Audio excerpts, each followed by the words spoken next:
Kembali bersama kami di Editorial Media Indonesia. Melalui sambungan telepon kita telah tersambung dengan pengamat penerbangan Alvin Lee. Pak Alvin, selamat pagi.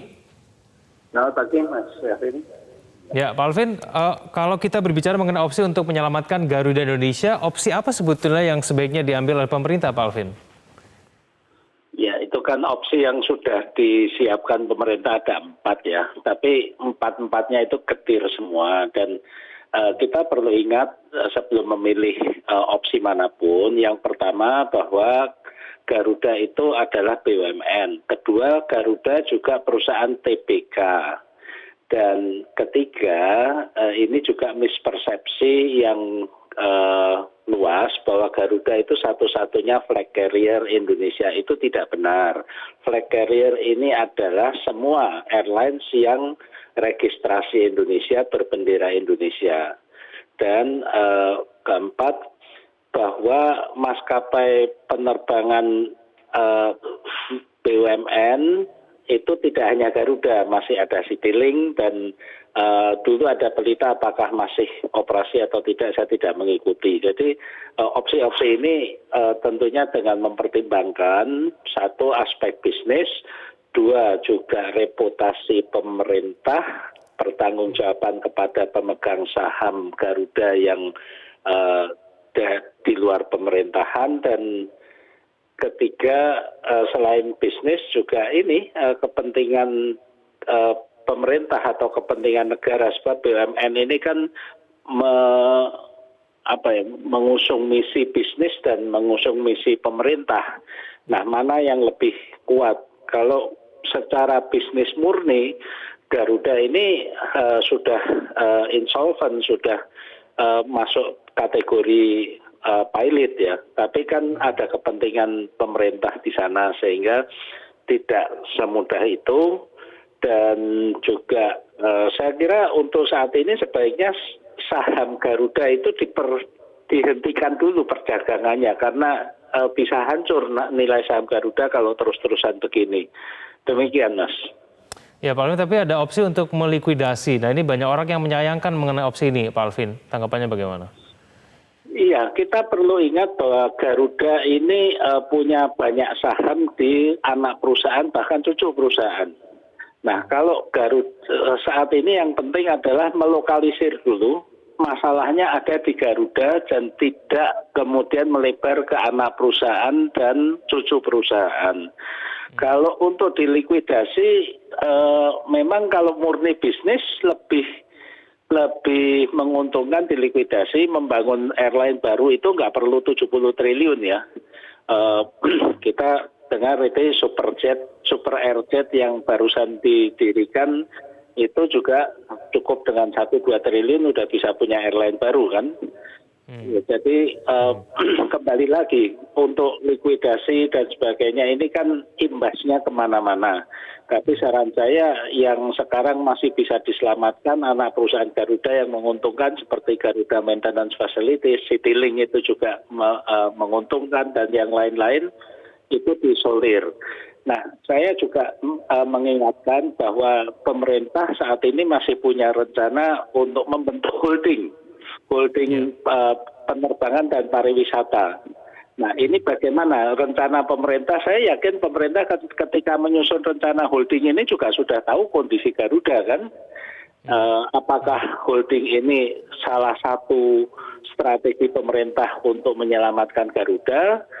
Tapi juga jangan sampai untuk menyelamatkan Garuda kemudian juga membebani BUMN lain seperti Angkasa Pura 1-2, kemudian yang lain-lain juga gitu.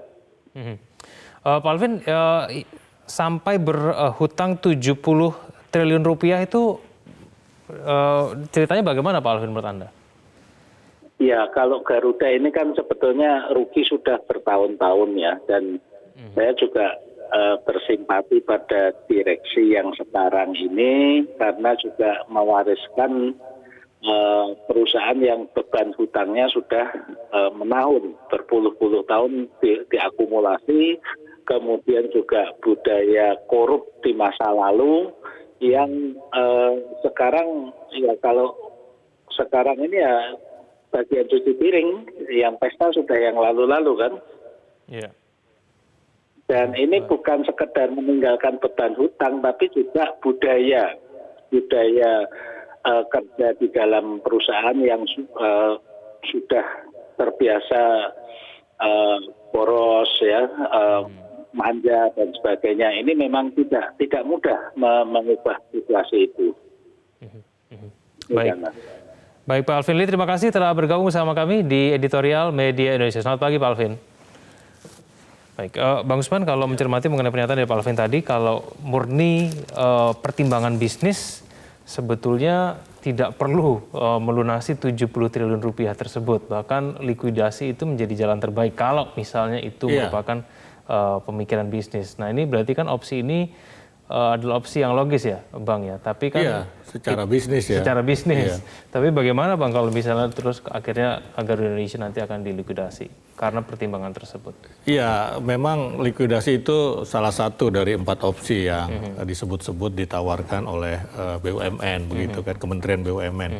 Nah memang likuidasi itu risikonya ya kita tidak punya Garuda lagi begitu. Tetapi Pak Alvin tadi kan mengatakan bahwa ya ada kesalahan persepsi kita seolah-olah bahwa maskapai penerbangan nasional itu cuma Garuda, padahal ada juga yang lain-lain begitu. Sejauh dia membawa bendera Indonesia, tetapi memang ya tetaplah saya kira national flight carrier-nya itu ya Garuda begitu kan, ya Garuda. Apalagi lebih dari itu ada nilai sejarah ya. Ini romantis memang kita jadinya begitu kan, romantisme ya. Tetapi itu yang perlu kita jadikan pertimbangan juga sebelum mengambil opsi-opsi yang katakanlah menghapus Garuda dari ingatan sejarah kita begitu ya. Kalau likuidasi maka kan kita harus membangun yang baru lagi begitu kan. Atau memberikan kesempatan kepada perusahaan-perusahaan swasta, perusahaan penerbangan swasta untuk tampil begitu. Nah, saya kira memang harus kita pertimbangkan betul-betul ya, betul-betul. Supaya langkah yang kita ambil itu tidak salah. Ya, pertimbangannya itu memang betul-betul matang, tidak hanya aspek bisnis, tetapi juga aspek-aspek lainnya, misalnya politik, kemudian juga pelayanan publik. Itu yang saya kira perlu kita pertimbangkan. Karena memang kalau kita lihat yang namanya airlines pada dasarnya kan rugi begitu. Ya, bukan cuma kita ya, tapi negara-negara lain juga. Tetapi negara lain misalnya menyiapkan opsi lain dari mana keuntungan itu bisa diperoleh. Ya, yang Pak Alvin tadi katakan holding tadi pariwisata itu salah satunya. Ya, kalau kita lihat kita naik Emirates itu kan murah ya sebetulnya ya. Kok bisa dia hidup begitu? Karena memang ditopang oleh negaranya. Tetapi kemudian dengan Abu Dhabi atau Dubai menjadi hub, orang akan menghabiskan uangnya di situ kan, transit 3 jam, sehingga tertutupilah kerugian yang tadi di pesawatnya itu dengan sebagai hub itu. Nah, ini perlu dipikirkan holding ini, integrasi antara katakanlah Angkasa Pura, begitu kan, dengan Garuda, kemudian dengan tempat-tempat wisata yang dikelola oleh BUMN atau ya nggak usah harus yang dikelola BUMN ya, semua lokasi wisata itu harus diintegrasikan dengan Garuda begitu. Baik, Bang Usman, kita akan nanti dengarkan bagaimana tanggapan dari pemirsa. Kita akan kembali usai jeda berikut ini. Pemirsa, kembali lagi bersama kami di editorial Media Indonesia. Kita akan mulai menyapa penelpon kita pada pagi hari ini. Pemirsa, yang pertama ada Pak Yunus Luat dari Kaltara. Pak Yunus Luat, selamat pagi. Selamat pagi untuk seluruh warga negara Kesatuan Republik Indonesia. Singkat saja kami menanggapi bahwa untuk demi sejarah Garuda Indonesia harus dipertahankan.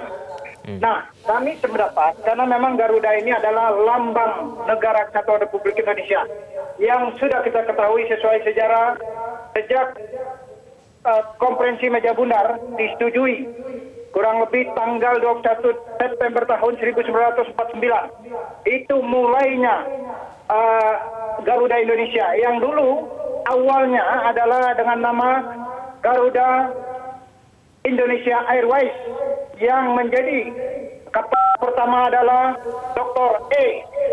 Koningsnenburg, seorang Belanda. Nah, oleh sebab itu bagaimanapun Garuda harus dipertahankan. Namun dengan kerugian 70 triliun atau kurang lebih 0,07% dari anggaran Republik Indonesia ini, itu wajib untuk diperiksa, wajib untuk dilihat kembali. Jangan dibuat alasan ketika ada COVID ini menjadi alasan untuk merugi dan lain sebagainya. Padahal mungkin, mohon maaf, mungkin ada orang-orang tertentu yang bermain mau mengeruk kekayaan untuk pribadi. Padahal kita sangat perlu untuk keselamatan rakyat Indonesia. Kita harus kedepankan prinsip bahwa hukum tertinggi bagi suatu negara adalah keselamatan rakyat. Kami berharap hingga ke pelosok supaya kita satis pikir untuk melawan COVID ini, untuk menghadapinya. Tetap berupaya bagaimanapun mendanai, berikan keselamatan yang utama kepada setiap lapisan warga masyarakat seluruh Indonesia. Jangan ada bermain-bermain dengan anggaran-anggaran dengan alasan COVID teruslah mau menghantam dana-dana yang ada. Saya tidak menuduh, tapi ada tim pemeriksa yang nanti akan melaksanakan supaya uang negara ini betul-betul tergunakan dengan baik, bukan untuk satu dua orang, tetapi Yunus Luat. Kita ke Ibu Upik Muara Malang di Jawa Timur. Ibu Upik, selamat pagi. Selamat pagi, Mas Egan dan Mas Usman, Bang Usman Kancon. Saya salah satu pendukung Garuda tetap berkibar ya, karena berkibarnya di kancah internasional dan internasional itu sudah kita akui. Tentang penyakit yang sudah ada di tubuh Garuda itu kan sebenarnya bukan karena pandemi, pastinya penyakitnya sudah lama ya, sudah kronis ya. Antara lain salah kelola dan salah menempatkan pucuk pimpinan serta salah memanage menurut saya. Plus akibat pandemi ini bukanlah alasan bahwa Garuda harus di-grounded, istilahnya. Menurut saya tuh istilahnya susu sebelangga tuh dirusak dengan nila, ya, dengan nila setitik gitu. Jangan saya minta tolong Pak Erick Thohir, ingat nih kata-kata yang sangat saya harapkan ada the right man in the right place ya. Jadi jangan asal bagi-bagi roti, Pak. Tapi orang itu tidak tahu paham tentang kerjanya. Kan biasanya setelah itu kan bagi-bagi roti ini saya kok lihatnya kok risih gitu. Ini orang bukan ahlinya tapi diberi kesempatan menerima gaji buta tanpa berbuat apa-apa terhadap negara ini. Tapi dia makan hasil keringat rakyat. Nah, the right man in the right place, jangan lupa. Dan kemudian menurut saya kita bandingkan dengan Bank Senturi yang nggak ada apa-apanya itu kenapa disuntik anggaran gitu. Sementara Garuda yang jelas-jelas sudah 74 tahun berkiprah dan berbuat untuk negara ini harus dilikuidasi dan sebagainya dan sebagainya. Hilangkan sekat-sekat antara BUMN. Menurut tadi Bang Kantong bilang katanya kalau sekat-sekat itu antara BUMN itu bisa dengan Dinas Kementerian Pariwisata bekerja sama dengan Garuda Transportasi, itu sebenarnya membuka wawasan yang bagus untuk masukan Garuda itu, menolong gitu loh, bukan terus. Baik, terima kasih Ibu Upik Muara dari Malang, Jawa Timur. Kita ke Ibu Lia dari Makassar. Ibu Lia, selamat pagi. Assalamualaikum. Waalaikumsalam. Waalaikumsalam. Silakan. Ya, agak kaget juga ya Pak ya mendengar beritanya ini dan prihatin juga dan bukan cuma cerita ini Pak ya, bahwa di antara maskapai itu yang paling bagus itu adalah Garuda pelayanannya. Dan itu pun saya berapa kali butikanya saya gunakan Garuda, termasuk waktu rombongan saya ke umrah, itu kota rombongan tidak mau naik pesawat kalau bukan Garuda. Ya ini karena ini memang Garuda terkenal ya dari pelayanannya juga, kemudian kejadian-kejadian, dan kan ada kan perusahaan Pak Yan termasuk yang terkenal bahwa itu suka delay ya. Jadi jangan itu suka delay. Ini Garuda termasuk yang diharapkan oleh masyarakat. Jadi jangan sampai dikualifikasi ya. Jadi masyarakat itu mengharapkan tetap dipertahankan, dan ini juga soalnya harga diri bangsa ini Pak ya. Kalau didengar berita keluar ini kan malu ya. Maskapai sebesar itu bisa rugi apa semuanya dan sebagainya, punya utang. Berarti ada hal-hal seperti tadi dikatakan pada pertama bahwa tidak curiga. Tapi memang harus begitu ya. Jadi jangan negatif thinking, harus positif thinking. Tapi dengan kejadian-kejadian yang ada itu pasti ada apa-apanya di situ ya. Masa perusahaan sebesar itu bisa punya utang sebesar itu juga. Nah ini jadi memang menjadi pertanyaan juga kita, walaupun kita ini masyarakat awam Pak ya. Tapi bertanya, kenapa bisa sampai sebegitu? Padahal ini kan pilihan masyarakat ini. Pada umumnya itu orang memilih Garuda Pak, karena memang begitu terbukti. Dan itu juga saya katakan tadi bahwa saya beberapa kali menggunakan pesawat Garuda. Dan itu memang betul ya. Jadi mudah-mudahan pemerintah bisa mempertahankan, dan itu juga barangkali harapan masyarakat. Karena ini adalah kebanggaan kita, dan ini juga saya katakan tadi bahwa ini adalah harga diri bangsa, bukan harga diri perorangan ya Pak ya, sekelompok, tapi ini harga diri bangsa. Bagaimana kalau sampai berita-beritanya keluar ini? Terima kasih. Assalamualaikum. Terima kasih Ibu Lia. Di belakangnya ada Ibu Indra dari Cirebon, Jawa Barat. Ibu Indra, selamat pagi. Selamat pagi Bung Egan dan Bung Usman Kamsom. Assalamualaikum warahmatullahi wabarakatuh. Metro TV. Waalaikumsalam. Ya. Silakan Bu Indra. Kita nyaman naik Garuda. Itu diakui bukan oleh orang Indonesia saja, tapi oleh orang-orang mancanegara. Mengapa? Karena yang terkait dengan itu, misalnya saja pilot dan pramugarinya itu dipilih dari putra-putri terbaik Indonesia. Anak saya sendiri pramugari itu dari 730 pelamar hanya 16 yang diterima. Mengapa?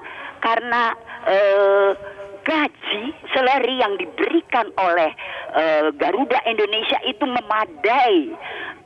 Karena saya waktu itu anak saya baru jadi pramugari, gajinya itu 3 kali lipat dari saya yang sudah bertahun-tahun sebagai guru PNS. Nah, saya juga membayangkan kalau tingkat pilot pramugarinya saja demikian besar salary-nya, walaupun kecil dibandingkan dengan maskapai penerbangan luar, bagaimana dengan jajaran direksinya? Nah, tapi mengapa jajaran direksi ini masih menggunakannya sebagai fasilitas untuk kepentingan pribadi? Betapa banyak yang lalu-lalu kita dengar mereka bisnis barang-barang mewah sampai sepeda juga gitu. Nah, sekarang jadi mungkin direksi yang sekarang tadi Pak Alvin Lee mengatakan bagian cuci piring.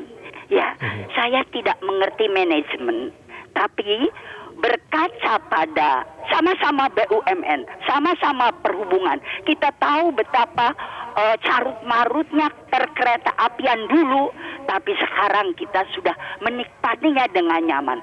Apakah perhubungan darat itu manajemennya tidak bisa diperlakukan pada perhubungan udara? Terima kasih.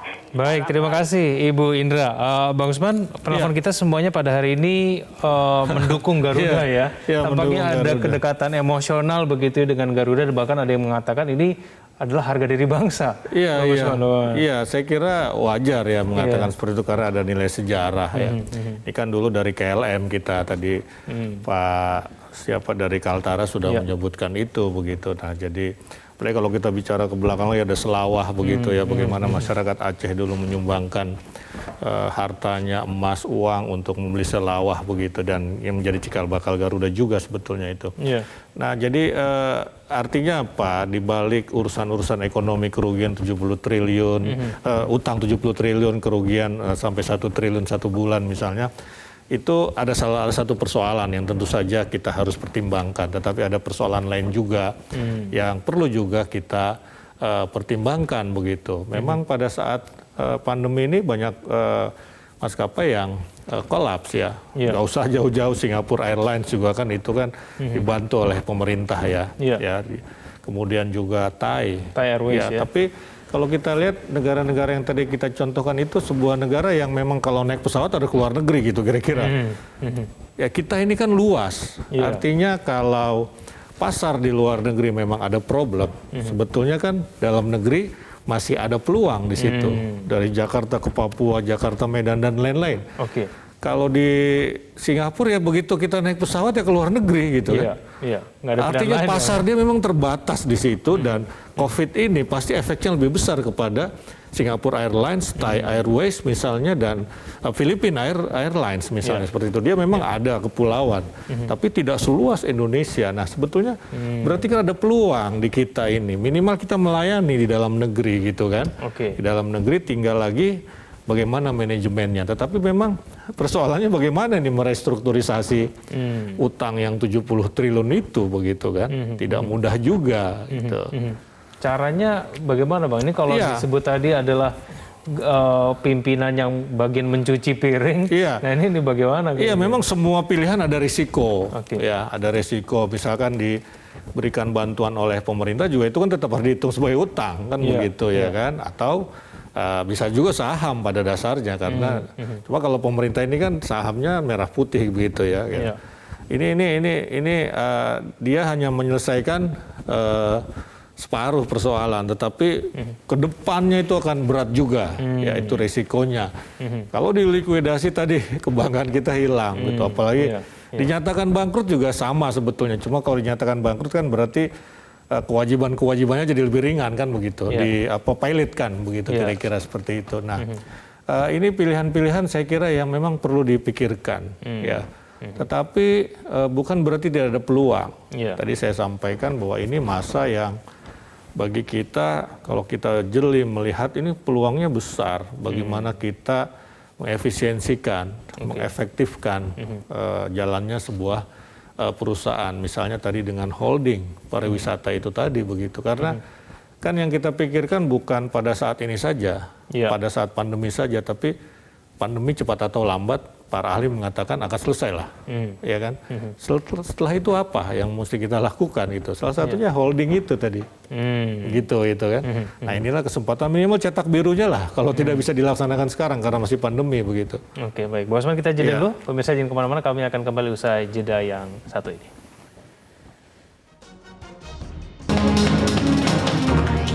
Kembali bersama kami di editorial Media Indonesia, Bang Usman. Banyak yang mengatakan bahwa memang sampai berhutang 70 triliun itu memang salah pengelolaan jauh sebelum pandemi, Bang. Tapi ada tidak sih Bang jalan supaya ketika nanti Garuda ini memang mau diselamatkan, tidak lagi terjadi salah pengelolaan seperti itu lagi Bang, supaya kemudian memang betul-betul Garuda Indonesia ini bisa berdiri sendiri begitu tanpa kemudian dengan hutang. Itu memang akumulasi ya. Kalau kita lihat kan belakangan ada 2 kasus direksi yang menyalahgunakan kewenangannya, katakanlah seperti itu. Yang pertama Pak Emir Syahsatar sudah dihukum KPK 8 tahun penjara begitu kan.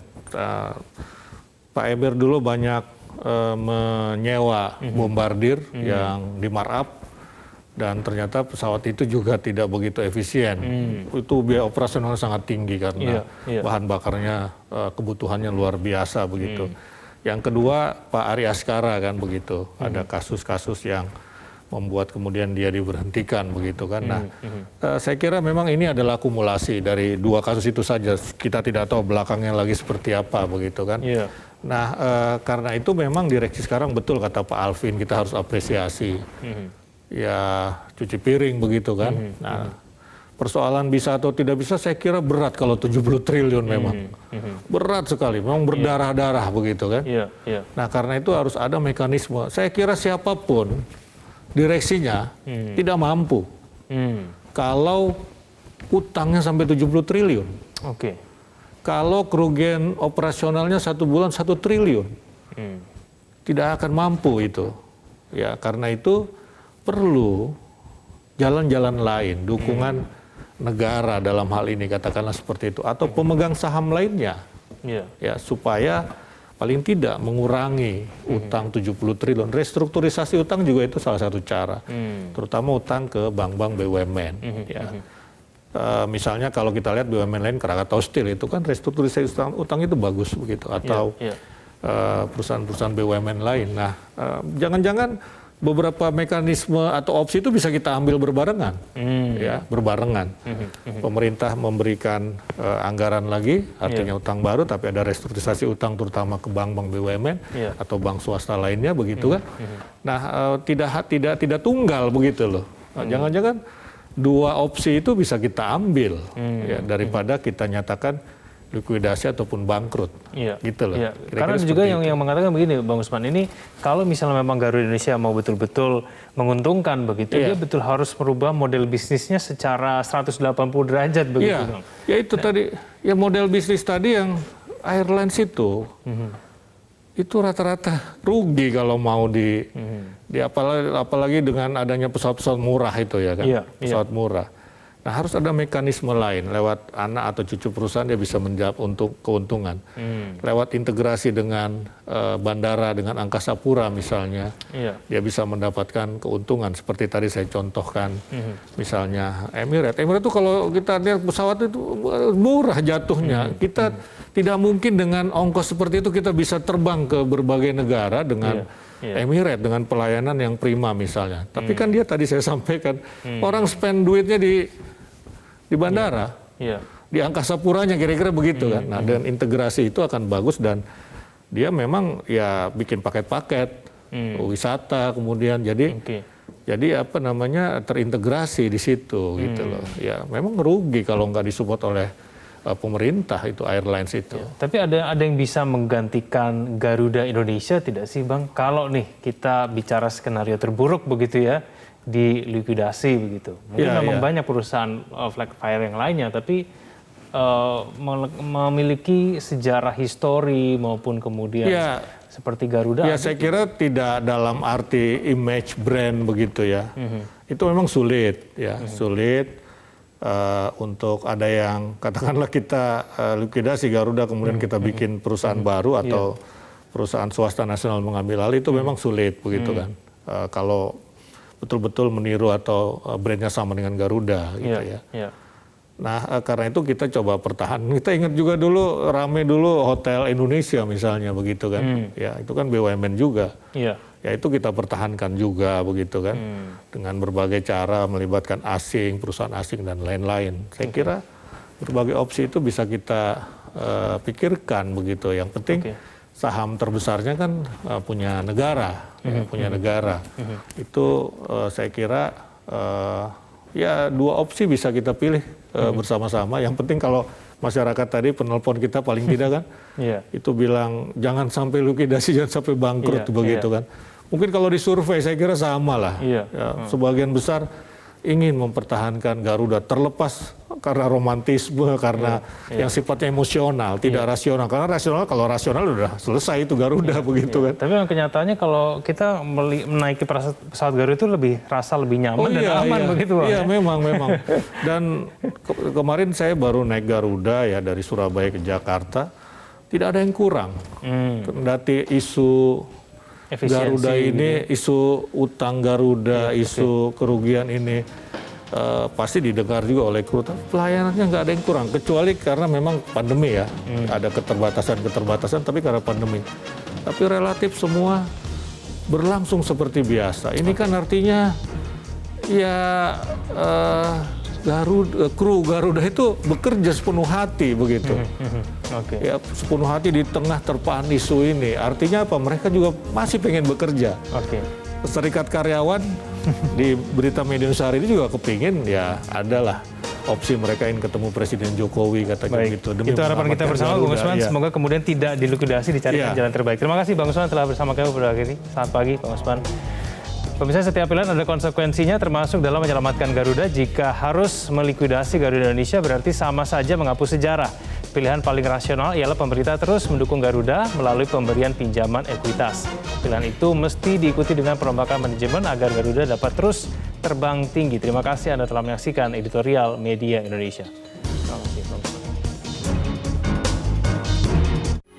Metro TV